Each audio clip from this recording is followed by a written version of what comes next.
At a panel on health care reform, the First Lady announced that her comprehensive package would cover people with the willies, but not those suffering from the heebie-jeebies.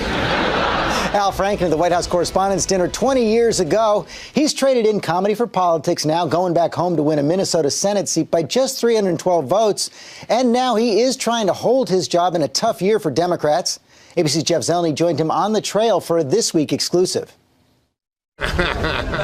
He may have the most famous laugh in politics. But these days, Al Franken is delivering a different kind of punchline. This may be over-representative of people who think about propane. We caught up with Franken in rural Minnesota. He's starting to run for re-election after spending his first term honing his serious side. So you're not afraid to use humor, but it seems like you've been selective in using it. When I go to the floor and I'm with a colleague, will I crack wise, as they say? Sure. You know, and in a hearing, sure. That's who I am. A top Republican in Minnesota told me that you've done a remarkable job making yourself into a serious person. I was always a serious person. People who are funny are very often very serious people, and vice versa. He became famous bringing Stuart Smalley and other Saturday Night Live characters into America's living rooms. If I'm good enough, I'm smart enough, and doggone it, people like me. But Franken has traded a television audience of millions to sit through meetings, pipeline disruptions, and tour factories in hopes of sealing a bond with voters. I do. Congratulations, Senator.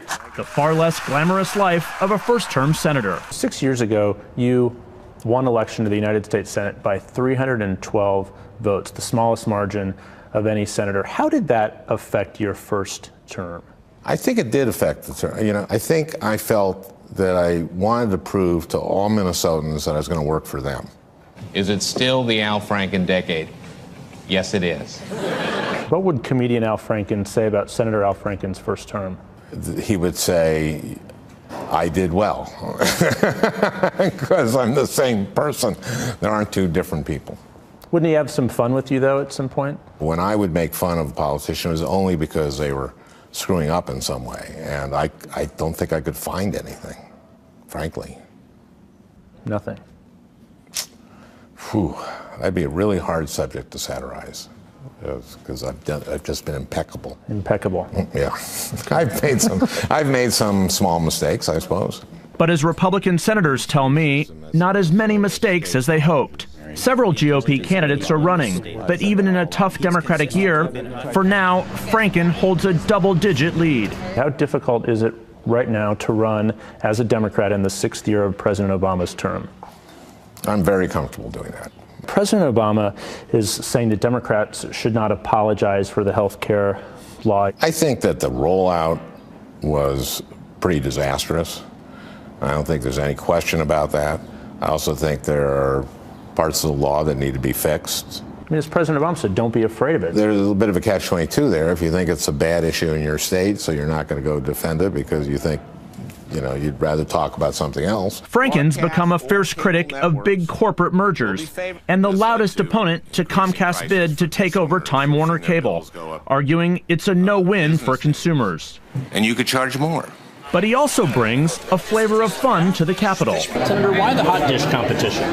Well, hot dish is a big thing in Minnesota. Yeah. So I thought it was a good way to get our delegation together in a fun, friendly way. It's another chance to remind people of his roots.